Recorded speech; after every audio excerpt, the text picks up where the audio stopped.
You're listening to the Shorts and Series Podcast, episode 69. Today's podcast is brought to you by Audible.com. Get a free audiobook download and 30-day free trial at audibletrial.com/shortseries. With over 150,000 titles to choose from for your iPhone, Android, Kindle, or MP3 player. Today's podcast is also brought to you by Patreon.com. To figure out how you could help infuse our podcast with your awesomeness, visit patreon.com/PSM.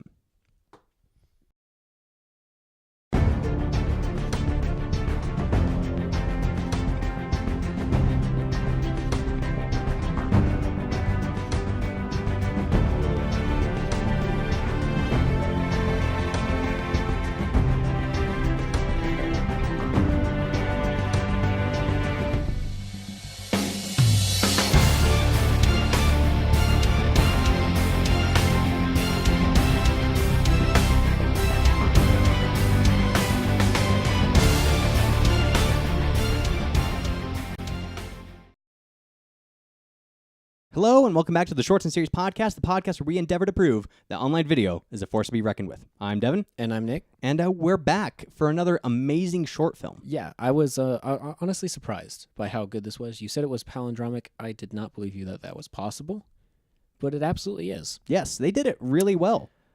Yeah, and I'm not sure anyone can do it better. It's a very unique film. And I guess I'm a sucker for those kind of films where they do something that nobody ever does, and because it's unique, Yes. it gets me. Yeah, but it's so well done and well produced that the uniqueness of it adds to the greatness. Yes, it's not something that's unique because it's a gimmick. It's Right. something that's unique because it's genuinely a true art form. Yeah, like the first blue-red 3D movie, probably not very good. No, none of them were actually. Well, I remember watching Spy Kids 3D. Yep. And then they had Shark Boy and Lava Girl. Yes, I remember those. And those, it was funny because apparently they didn't have the budget to film the whole thing in 3D. Because at various points in the movie, it would say, wear 3D glasses now at the bottom of the screen. And you'd have they weren't the 3D glasses we have now. Like the paper ones with just the red and blue film. Yeah, just like foil. And you just put them on, get cardboard cuts over your ears, and then be like, wow, look, it's really bad 3D. A weird thing about those movies, though, Yes. is the Spy Kids universe is the same as the Machete Kills universe. Are you serious? I am 100% serious. The uncle, I believe it is, in the Spy Kids universe is played by Danny Trejo, who is Machete as the uncle. That makes those movies so much better now. And then Alexa Vega, the girl, Yeah. is in Machete Kills, only she plays this really crazy, somehow murderous slut. Okay, these movies are now somewhat redeemable. Yeah, are they? But they're still not as good as Symmetry. Okay, absolutely. Which is the real thing we're here to talk about. Okay. Not Spy Kids. No one Yeah. ever wants to talk about that or Floop ever again. Floop? Floop was the villain from the first Spy Kids movie. Oh, yeah. Yeah. Oh, Those were the days. no. But anyways, let's get back on track All and right. talk Do you about... remember Agent Cody Banks? I do remember Agent Cody Yeah. Banks. You're continuing to derail me. I'm trying... It's like we've reversed roles. All right. I'm trying to get us on track to talk about what needs to be talked about, and then you're the one who's just continuously interjecting with things that have no relation to what we're trying to talk about. Well, sorry. That's It was normally- memory lane. That's normally my job. Okay. You're stealing my job. All right. So anyways, Symmetry, Yes. a palindromic film, Yes. which for those of you who don't know, a palindrome is usually a word that is the same forwards and backwards. Like Anna, or I think the longest one I've ever heard of is go hang a salami, I'm a lasagna hog, or something like that. And forwards and backwards, it's spelled exactly the same. That is so dumb. Yeah. The fact that somebody sat down and thought of, what's the longest possible thing to do with a palindrome? I think race car is an interesting one. Race car, yo banana boy, Yep. Bob, Classic one. Mom. Wow. Yeah. But they did it with a video. You didn't get that one. I got it. Okay. Because flipped upside down, it's wow. Yeah, but WoW is also palindromic. It is. So It's a double like palindrome. So many things. Anyways, they did a palindrome in a movie. Yes, kind of. It is palindromic in the fact that it plays the same movie forwards and then halfway through flips around and plays it again backwards.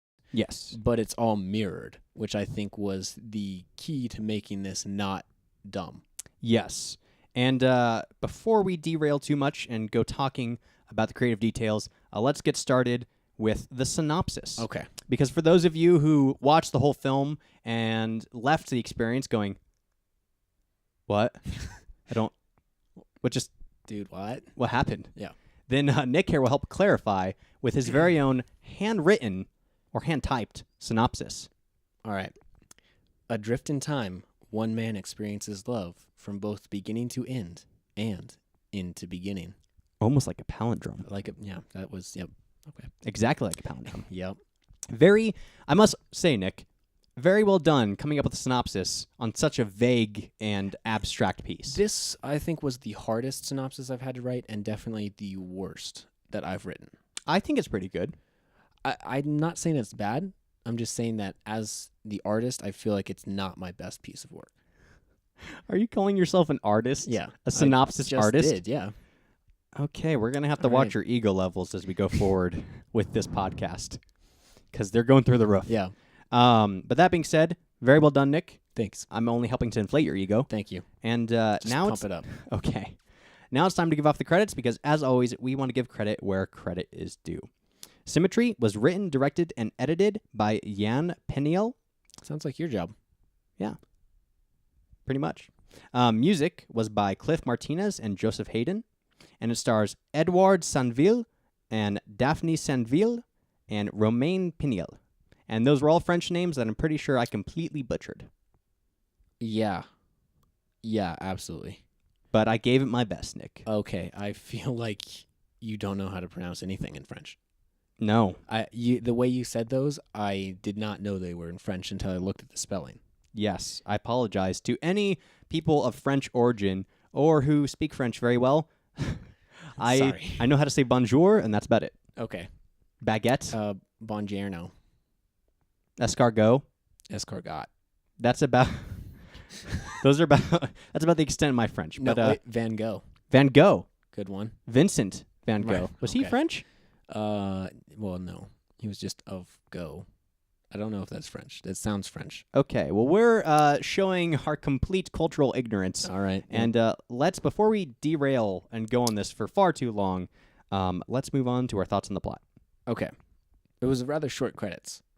Yes. I want to point that out. A very, very small team made all of this. And Yes. It's pretty impressive. It's very impressive. This was done as a final project for a film school. Yeah.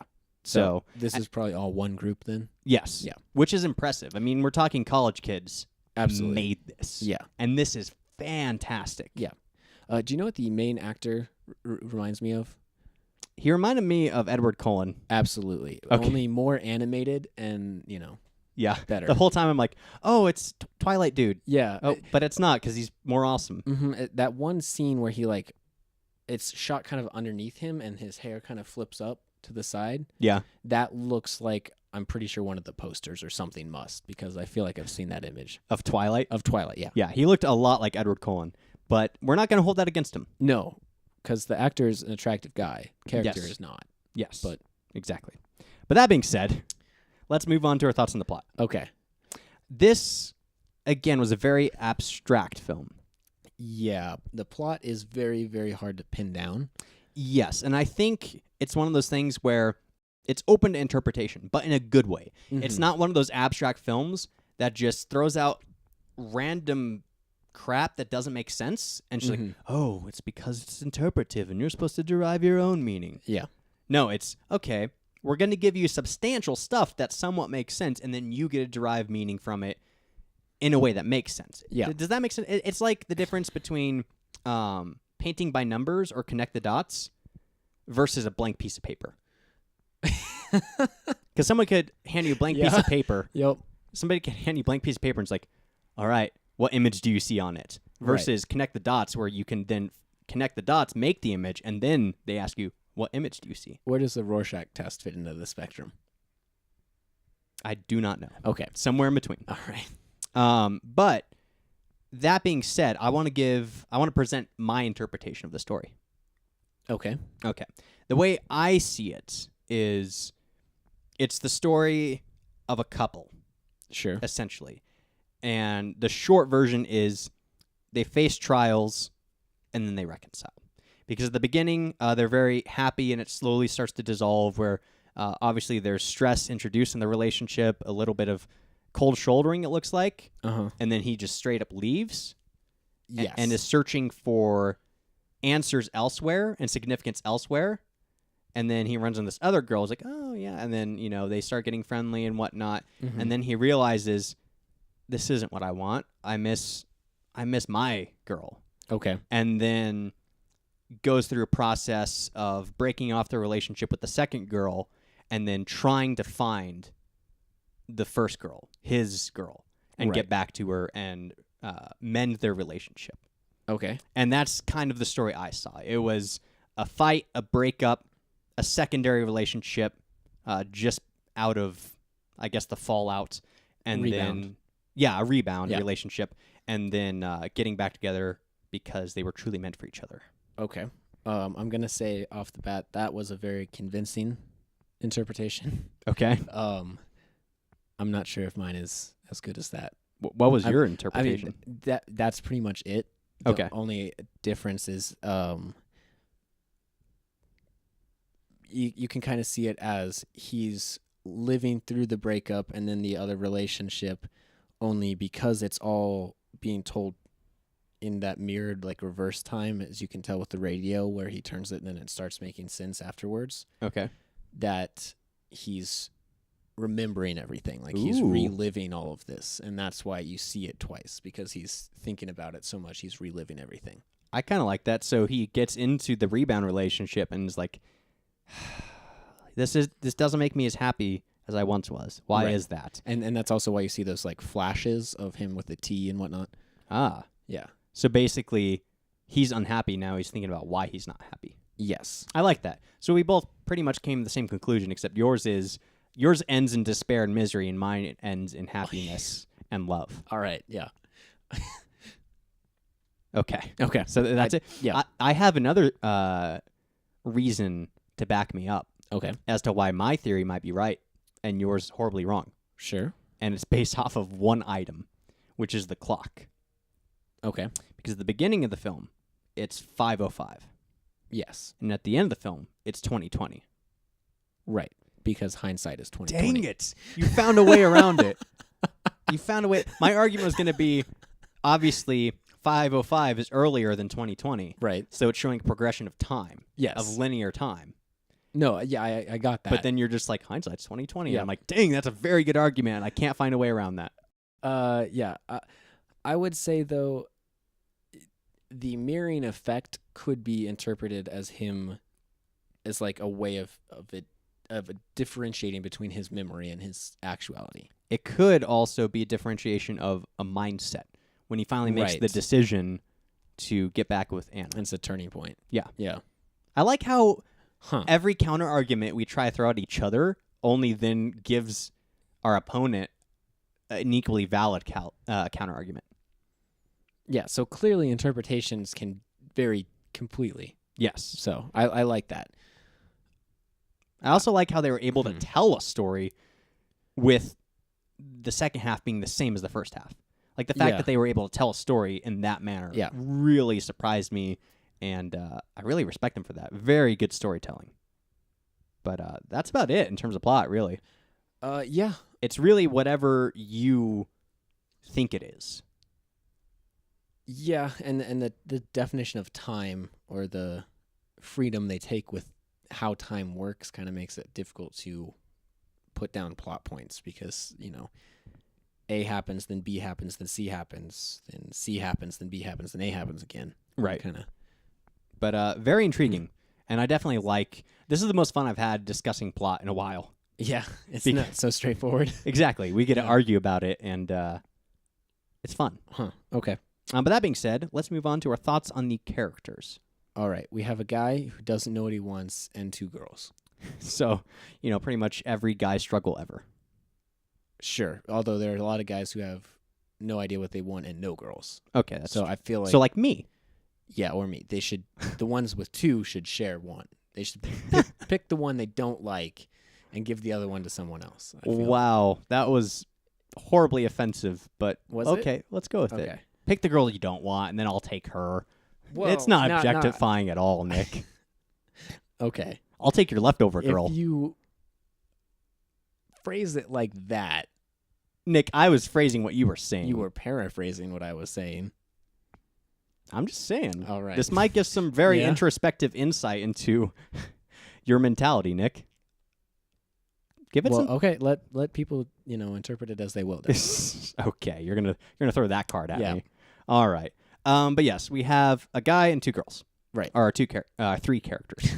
Wow, you completely objectified girls by turning two into just the one. No, Nick, that's not me objectifying girls. That's my horrible math skills showing through. 2 + 1, very difficult for this mind to understand. All right. It's very difficult. Okay. I'm not good at math. All right. I'm regressing. Okay. So we have a guy and two girls. Yes. So we have three characters, Nick. Yes. And it's almost again to the point where the characters and their personalities and their backstories are interpretive again. Because you don't know their motivation, so you have to infer it. Right. Mostly because there's not a word of dialogue. Yes. Besides the radio playing, but everything else is sort of this muted musical thing. Right. And so everything that they're experiencing between each other has no words, so there's no definitive meaning to it, really. Right. I think the most concrete element of a character that we ever get is when he checks his phone and Anna's calling. Yeah. Because we get her name. Yeah. And that's about it. And it does establish that these two have some sort of connection and relationship. Right. That you can infer is as little as friends or as much as lovers. But because he does have her, they shared a bed. Yeah. So that you could also infer from Okay. that. But again, everything about the relationships between the characters is inferred. Right. I think it's pretty. You don't really have to assume to say, okay, well, they're lovers. Right. And this lady that he meets on the subway is a stranger that they just met and they're getting together. Yeah. So beyond that, though, like the relationships between the characters are very vague and non-defined. But that's not a bad thing, really. No, again, it goes back to that interpret it as you will because there's so much vagueness. Yes. But that being said, something concrete we can focus on is their performance. It was pretty amazing. So amazing. Because you know what they had to do? They had to make facial palindromes the entire time. Yeah. Which was amazing because I know. And the choreographing. Because and this goes into editing as well, but I want to give a lot of credit to, I guess it's partially directing, a lot directing actually. But it's a trifecta of editing, directing, and then the actor's performance. Right. Because the actors, again, they have to give emotional palindromes. That way when you watch it forward and backwards, It makes sense. It tells you like two separate interactions. Like one way it's going from non-interest to attraction, and then the other way it's going from longing to remorse. Right. Just the way they have to keep this in mind as they're performing. That's like, okay, I have to do my facial features this way because it has to be something that you can follow with forwards and backwards. Which that acting one way, one direction, is hard enough. But when you're time travel acting, that's something else altogether. Right. Yeah. The scene that sticks out to me as most the best example of this is when he's on the subway with the other girl. The first time it's going through, he's doing that sort of like awkward kind of look up at her, but then look back down, like as if he doesn't want her to see. Yeah. And then, kind of flirtatiously. Yes. And then coming back, it's almost as if he doesn't want her to be able to see his eyes because she can't know that he's thinking about leaving her, basically. Yeah. And all of that in the same shot. And her side of it is forwards. It's her kind of like eyeing him and going from non-interest, being like, oh, he's kind of cute, and like smiling and being happy. And then backwards, it's her like kind of being happy and then realizing he's leaving because his heart still is beating for another woman, and then getting all sad and remorseful and like not wanting to look at him. Yeah. Which is amazing. My favorite scene that demonstrates this is with Anna, the first woman, when they first have their little scuffle, and then he's leaving the house. He's walking backwards as she's walking forwards. Yeah. As if she's kind of like casting him out of the house. Yeah. And then when he comes back, he's walking towards her and she's backing away. Exactly. And that was so powerful. I got goosebumps watching that. I'm like, oh, this is deep. Because he's walking towards her and she's like, no. And it's like walking inside. I'm like, oh, so well done. So well done. Yeah. Yeah. And I also like the scene where him and the second girl are both entering the apartment for the first time, and it like they're so excited they're kind of fumbling with the lock, and then leaving the apartment they're like she's nervous, so she's fumbling with the lock going backwards. Yeah. It's great. Amazing. It's great.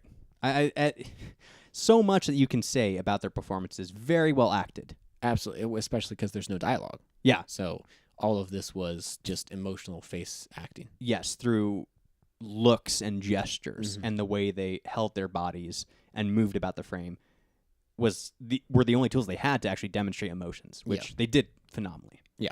But that being said, that's about all I have on the characters. Yeah. Endless praise. Endless praise, and then, there wasn't a ton of characterization. Yes. So because, again, open to interpretation. Exactly.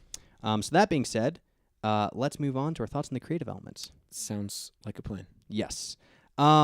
This was extremely, extremely thought through. I would like to see the storyboards. Oh, yeah. I would like to be present for the meetings as they're talking about every single minute detail that needs to be perfect, because there was not one thing, I don't think, that was not planned. Right.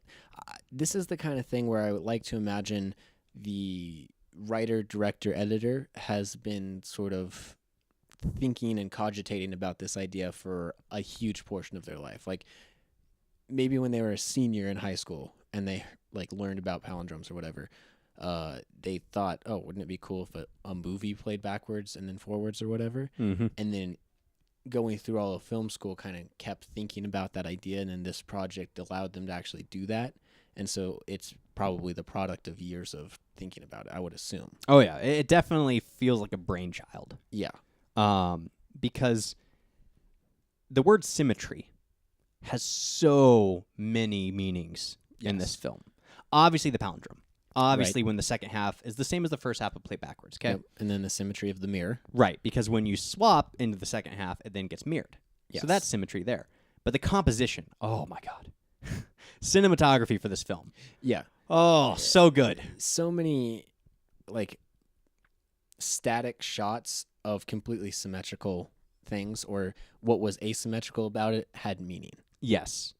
It's just impressive. The rooms, there's a table in the middle, diagonal with a chair on either side, people on either side of the frame, and then it gives it this extreme significance when there is then a frame that is askew, or where there's not symmetry. Like, for example, when he gets up on the subway, walks across and sits next to her. It's like, okay, this has significance. Yeah. Or when he's freaking out, running away from the house, and then in the second half running back to the house, there's the one scene, I believe in the cathedral, where the camera kind of goes askew and diagonal and then like drifts off. Yeah, it's that was one of my favorite shots. It just so disorienting. Yeah. And obviously that's when the music's getting intense and it's supposed to be disorienting. And again, that has hidden meaning within it that I think is meant to be derived from the viewer.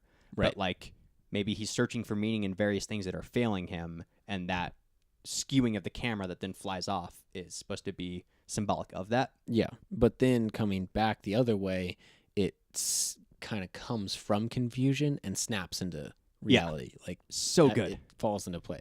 Yeah. And the thing, again, the minute details that have to be thought through to perfection is what amazes me. For example, naming her Anna. Yeah. That way, when he looks at the phone, it's the same. Yeah. I would not have thought Mirrored. of that. Yeah. I mean, it's so simplistic. It's like, oh, yeah, of course. But in practice, I'm like, wow, that's a little detail that I never would have thought of. Yeah. Just how many palindromes can I fit into this? Is that what he was thinking? Maybe. Because then again, the clock, Yeah. 5:05 in the morning, and then 20:20 at night. Right. Again, makes sense. And you can almost argue that symmetry applies to the characters.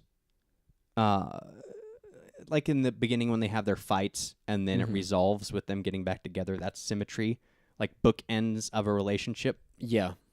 So it's so good, so good. It's simplistic in the best possible way. Yeah. I don't even know how to put this. It's so intricately simple. Yeah, I was thinking Which- about that because I said it was simplistic, but then as soon as I said that, I'm like, but it's really not. It's actually incredibly complicated. But Yeah, that's a good way. It flows into what feels simple, I guess. Right. Well, I think honestly, it plays off of very basic human emotions, Yeah. needs for intimacy and connection and relationships, and it plays off those emotions. And I think as human beings, we're so attuned to emotions being simple, but then also being really complex, like Yeah. having that weird multi-layeredness to it. And Yeah. because it's playing so heavily off of that, that's how we're describing the film. Mhm. Is it's simple in a really complex way, or I guess no, it's complex but in a really simple way. I don't know how to explain it. Yeah. Kind of like how we have so few words for the multitude of emotions that we feel. Yeah, exactly. So very well done. Going back to the cinematography, symmetry aside, just the lighting Was amazing. and the color grading, very, very clean. Yeah. Exactly. And that kind of struck me about the house too, is that it was so clean. Their efforts weren't in what was really necessary. Right. And I mean clean in a very, I guess, a plethora of ways. Yeah. The house is clean, but even just the lighting is very crisp and clear. Very And- white. Yeah, it was very, very well done and very appealing visually. Yeah. All of the locations they got were amazing. That Absolutely. house, I want to live there. Oh, yeah. Can that be my house? No. But I want an equally minimal space. True. I mean, I guess they were filming in Paris That would make it easier to find cool locations, I bet. or the surrounding areas. But the cathedral was amazing. The city squares that they were filming in, everything. I guess they were playing off of the surrounding areas, natural, just the architecture that exists Mhm. there, which is very stunning. Yeah. It's absolutely. very visually appealing to look at. I loved absorbing that content with my eyeballs. Just I don't know. Something about it felt so clean that it was like artistic in a way. Yeah. Does that make sense? Well, and especially when I think there's a scene where it's like a hedge garden, but the camera's in the middle of an four-way intersection in the hedge garden, Mm-hmm. and then outside, it's like a courtyard. Yeah, and it's like it's trying to turn and figure out which way to go. Yeah, almost. it's like looking one way, and then as it's flipping to the next intersection, it shows like a cut from another building, Yeah. and then lands at the intersection, and then does that a few more times. Very complicated way to explain that, but I'm sure if you guys have watched the film, you know what scene I'm talking about. Exactly. But the way that every archway that the camera stops on, and then as it goes, it shows another archway from another building, and they're like overlaying and whatnot. Mm-hmm. Chaotic, but very beautiful. I liked it. Yeah, absolutely. I think I found the best way to describe the like color grading of it Okay. and the cleanliness is that it's so clean it's surreal. Yes, the whole thing was very, very surreal, but in a way that, again, I'm speaking in oxymorons, that connects with reality. Because Yep. it's like, I can understand what's going on because I relate to this, but it's very surreal. Yeah. Abstract relations. Yeah, yeah. So before we confuse ourselves anymore, Okay. the next thing I want to talk about was I went into this knowing that it was a palindromic film. Yeah. One, because The subtitle. it's in the title, Yeah. and two, because it's in the description. Right. But I was like, okay. So I almost clicked play as a challenge. Exactly. I want to be like, okay, prove it. Yeah. I, Exactly. I want to see that you can pull this off. And so the whole time I'm watching, I know that the second half is going to be the same. And so part of me is like watching the first half, being like, what's going on? How are they going to make this work? I don't understand what I'm watching. And another part of me is going, how are they going to do the midpoint transition? That's going to be very important. I don't think they're going to be able to pull it off. Okay. The way they pulled off the midpoint transition Mm-hmm. was amazing. It was absolutely amazing. I loved it because I was expecting a cut and then reverse. Right. But the fact he walks in, starts messing with the radio, and then the camera drifts behind the wall to him again. yeah, but he's in the mirror, so the Right. fact that the mirror's there is very important because you see him twice, and then as you pull back around, it's the same shot, but from essentially the other side of the mirror. Yes. And so they pulled it off so seamlessly Yeah, to where absolutely. it didn't feel like you were then starting the second half backwards. It didn't feel like, it's like, okay, commence second half. Right. It felt like a fluid continuation of the story. Exactly. And then the transition with the radio, the only words that were really spoken where it sounds like a crappy radio giving out in like kind of garbled nonsense words, Mm-hmm. played backwards, obviously, and then played forward. It has that whole physics, time, whatever. Right. A very abstract bits and pieces of a lecture of like, well, what is time and gravity and backwardsness and science and physics? Yes. Yep. Exactly what Granted, it it was much more eloquent than that. said. Absolutely. But it did sound like an excerpt from some kind of like quantum mechanics lecture. Yes, but the fact that it had time and backwards in it immediately told you everything you need to know about the transition. Yes. Like, that's it, mostly. Yes. And then again, commencing the backwardsness and having certain things imply different meanings, even though they're the same thing, Yeah. both forwards and backwards. It was very impressive. Yeah. Very impressive. I liked it. It was a good film. It was absolutely a good film. The whole time I was watching the first half, I didn't take any notes. I don't know if you noticed that.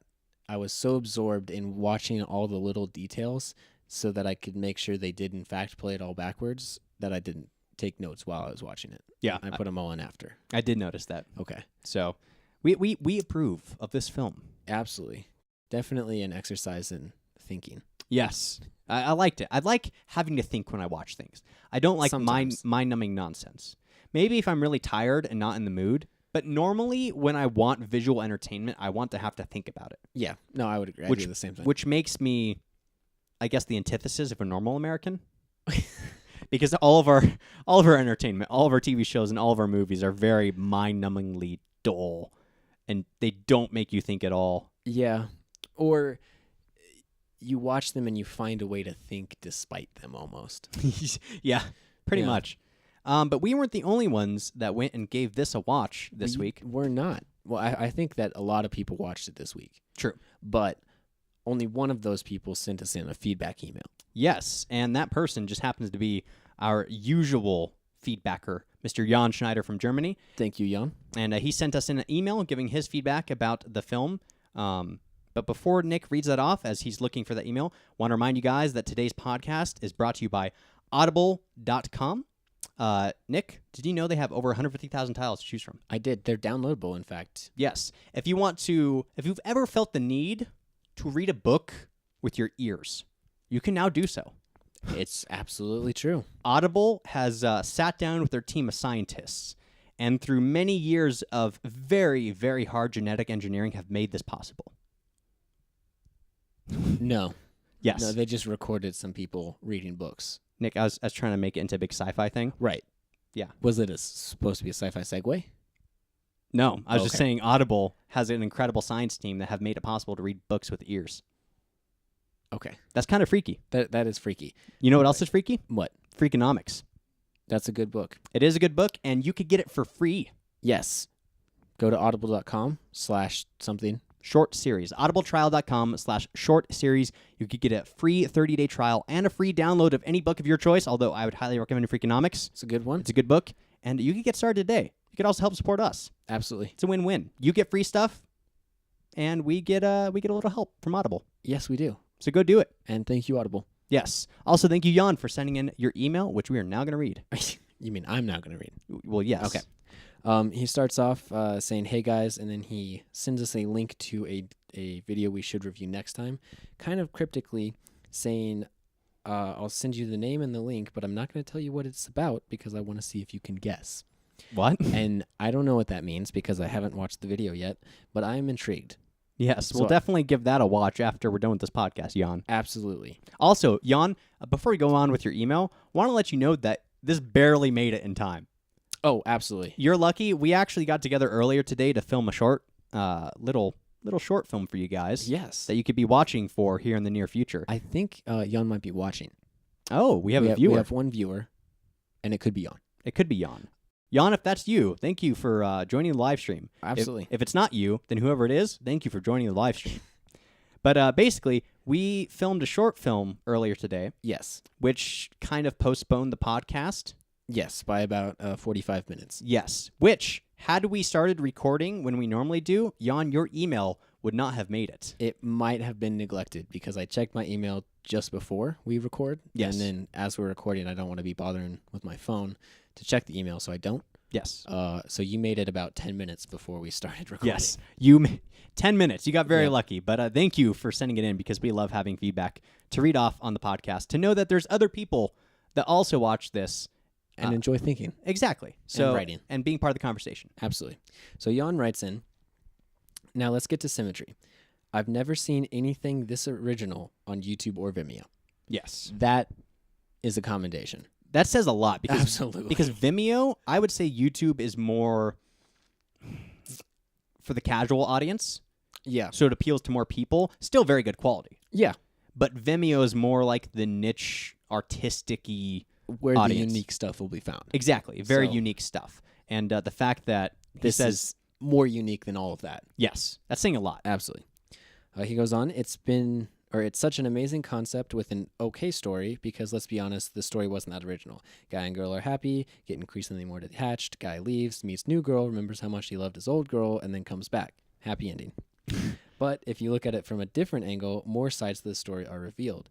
Not to get too philosophical with this, but it also poses the question of what time actually is, especially the scene with the radio. I have my own opinions on the topic, but it seems like a subject for another email. Now let's get to the technical side of the film. Dear Lord, planning must have been hell. Imagine writing a short where everything had to line up if you played it forwards and backwards. Yep. I don't know how this guy did it. But well done. Also, the actors need to get the movements just right so they don't look choppy while played back. That was definitely one thing I noticed, is the walking both forwards and backwards. That would have been hard. Oh, yeah. Because I noticed, too, that most of the walking they did was very slow. And short. It was slow, a couple steps and cut. Yeah. That way it would be fluid both forwards and backwards. Yeah. Now, there were some exceptions to that, like when he's running. Mm-hmm. But I noticed that when he was running, they did a very close-up shot on just his torso. Exactly. So you just see him jostling as he's moving around. Yeah. So it would look like he's running no matter what direction you played it in. Exactly. Very impressive. The planning, intricate indeed. Oh, yeah. Jan goes on. I just thought of something else as well. Would this short make sense if it was played backwards? I suspect it would, but I mean story-wise. One thing that bothered me a little bit, and I'm probably being very nitpicky, is why they have two exact same lamps in their apartment, and why do the sides of their room look exactly the same? I know it's meant for underlining the theme of symmetry, but it was kind of weird and off-putting, at least for me, because the rest of the film is only really symmetrical in the aspect of actual video. It made them seem sort of unnatural. I hope that makes sense, and I'm sorry if I'm kind of all over the place on this email. Great choice for a short. You saw it on Film Riot, didn't you? Jan calling me out. Yes. So for those of you who don't know, I'm an avid Film Riot fan, and Film Riot is I guess, an indie educational film show where they teach you, here's how to do good filming on a low budget. And every Monday they give a short film suggestion of the week. And this week it was Symmetry. And so I watched it. I'm like, ooh, we should review this. So yes, Jan, I did get this from Film Riot. About the room being eerily symmetrical. Yes. I agree. It was the most symmetrical in the film, but I have arguments as to why. Okay, I do as well. One, it's both the beginning and the end of the film. Okay. And because it's the bookends of the very beginning and the very end of the film, again, to kind of force that imagery of symmetry, it's very important to put that in. But that's still the unnatural side of it. True. Second, it's supposed to be surreal, especially in that scene. I feel like, again, because it's the bookends of the film. So it kind of goes for surrealism there. Okay. Here's my argument. I think it makes more sense than either of yours. Okay. I'm going to go ahead and say that the exact symmetry and sort of bland minimalist design of their house represents like a sort of atrophy of their relationship, because they're spending so much time focusing on being exactly the same and doing everything exactly the same. They haven't been experiencing life as each other, like with each other, I mean. Gotcha. Does that make sense? Yes, that does Okay. make more sense than mine. It's like a symbol. It's symbol. A symbol. It's a symbol. I was trying to say symbolic. But Yes. then I just meant symbol. Of the stagnancy of their relationship. Yes. I do like that. And then the last argument I have as to why they did that is very practical. Okay. It's the one environment they could control the most. Yes. Yeah, absolutely. For the rest of the film, they're mostly filming in the city, and you Yes. can't control a city that's already been built a couple hundred years ago. Right. You can't go back in time and tell the foreman, okay, so we're making a film, a what? Moving pictures. We're doing a project, okay? All right. I like the detail there of having to explain what a movie is. We came back in time in our TARDIS, and we need you Timey-wimey. to change the way you're building this building, okay? We need this underpass to be here, and we need this door to be here, Right. because in the future, we will be here with a camera, a device that captures light, and we will need to Okay. have it perfect. I feel like your point has been made. Okay, good. I was belaboring it. But yeah, I agree. I do want to finish the rest of Jan's email because I find it amusing. Okay. He says we should keep reviewing cool stuff from the internets, and says that we really are better than the average Skype call. Oh, are we? Yeah, We are better So, than the average Skype call. That thank is good to you, know. Jan. I feel like if we ever have like a DVD or anything, that should be one of the quotes: is better than the average Skype call, Jan Schneider. Okay. So if we ever release a collection of video podcasts on DVD format, Yeah. that should be the tagline on the box. I agree. Okay. Well, I don't think that's ever going to happen. I don't see why not. But I do like that tagline. Yeah. Better than the average Skype call. Okay. Proactive Slacker Media. Okay. Awesome. Maybe we can like integrate that into our website, Yes. like right underneath the logo. Yes. So thank you, Jan, for sending in your feedback. We love the fact that you always write in, and thank you for doing so. We appreciate it. Especially the fact that you have very interesting things to say, Yes. and also the fact that you mostly agree with us. Yes. That makes us feel better inside. We approve of that. You're very active in our community. You're always commenting on Facebook and Twitter, and it's wonderful. Thank you. Yes. But that being said, Nick, we have one more category, Okay. which is our thoughts on how this holds up against big time media. Okay. The first thing I want to say here is, can you imagine if this were an hour and a half long, and you had to sit through 45 minutes of the stuff you've already seen just played backwards? Do you think you could handle that? No. I don't think I could either. No. So this is definitely the medium for this. Yes, it is definitely meant for online video. Yes. Well, especially just the short film format. Yeah, I mean, I guess I could see this definitely doing well, and I hope it is. I hope they've done it for film festivals. Yes. This is something I would definitely want to see in film festivals and have win awards. And have won awards. I want to have it win awards, yeah. Right. Okay. So, I would agree. I would say that if a film festival plays this, they might have to play it once and then again, back to back. just so the people who are sitting there going, but the yeah, Right. what? Can see it again. Right, and then clarify their Exactly. okay. But otherwise, it couldn't have been any longer. No. Essentially. I think it was the perfect length. I think it was perfectly executed. Mm-hmm. Definitely, it's found its environment, which is the internet, Exactly. and it's perfectly suited for it. I like it. But that being said, normally this is when we do the ratings. It is. But here's the deal, Nick. It does not have an IMDb page, Right. and it was not originally posted on YouTube. Okay. So there are no ratings. No. There's Vimeo, which we can say how many likes it has on Vimeo, but again, there's no dislike feature, so we can't get like a ratio of how many out of 10 points it would get. Yeah. So, Nick, I guess all we have left is the most authoritative rating in the world, which is our Yeah. own ratings. Okay. So we are, I don't know if you know this, we are the premier authority in all things motion picture based. We have the final That say in Cannot possibly be true. we have the final say in every single quality assessment of all film. Okay. Yes, it's true. So So that what, being said, what would you give it? I was just about to ask what you would give it. Okay. Shall we do rock paper scissors to figure out who has to go first? Okay, ready? 1, 2, 3. Huh. 1, 2, 3. Huh. No. 1, 2, 3. Huh. Oh, you win.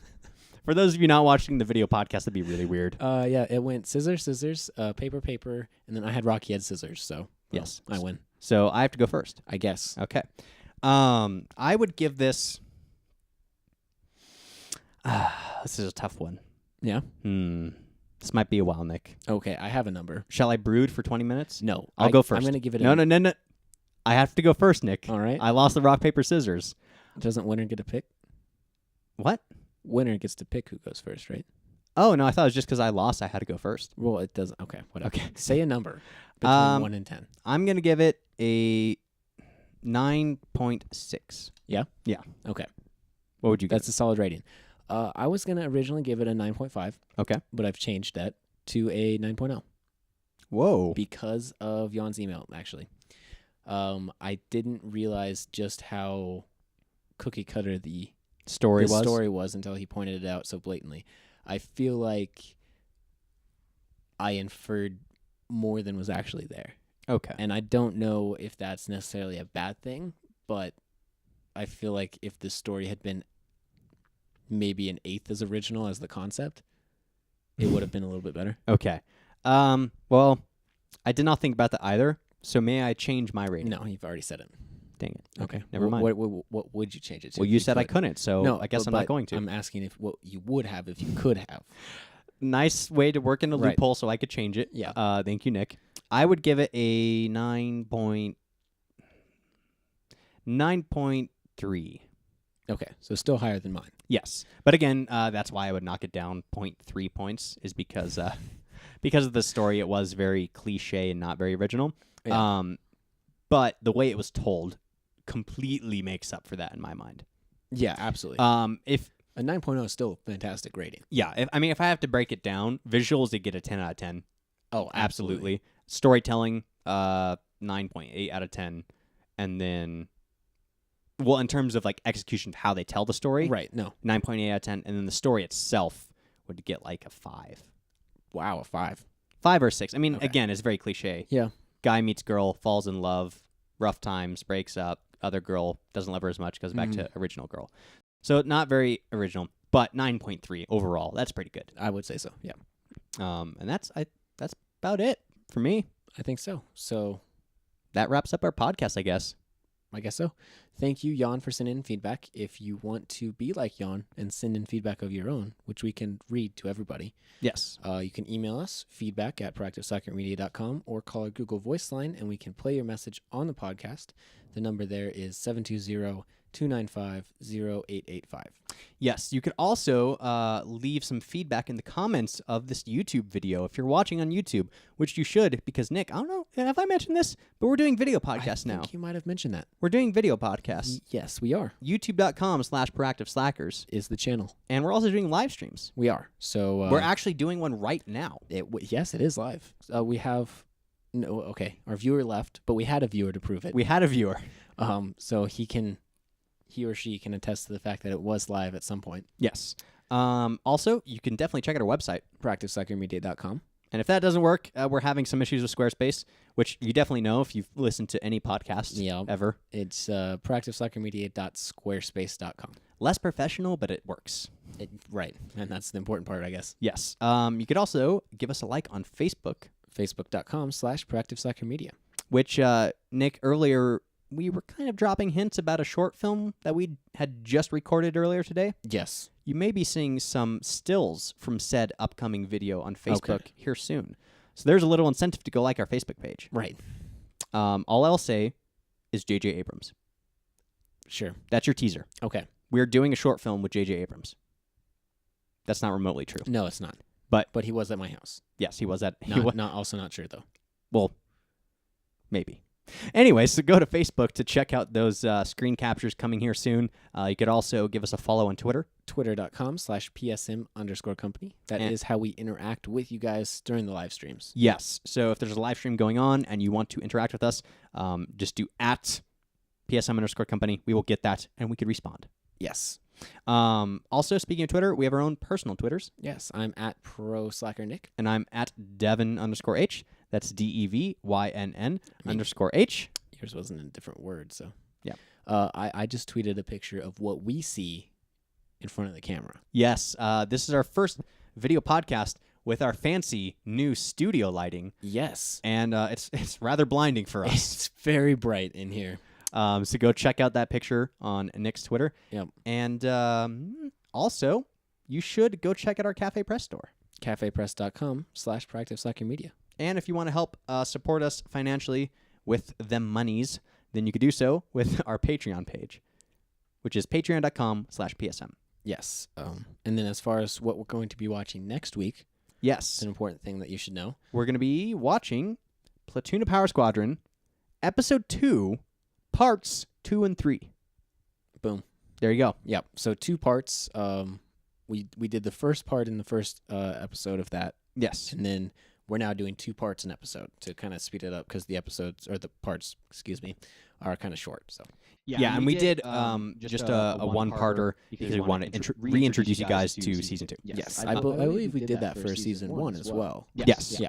So go check that out. We'll be posting links on Facebook when we get around to those. Exactly. So again, another reason to go check us out on Facebook. But that's about it, Nick. Yeah. So thank you guys for watching. Thank you for the one person who joined our live stream. And we will see you guys next time.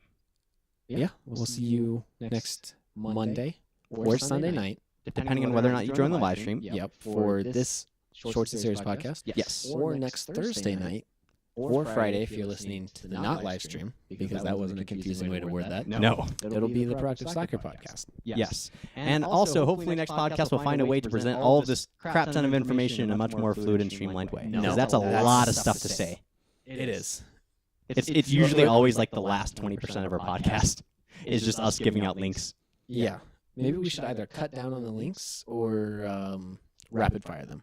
I like the rapid fire idea. Rapid fire? Okay. Yes. All right, so thank you guys for watching, and we will see you next time. Bye. Bye.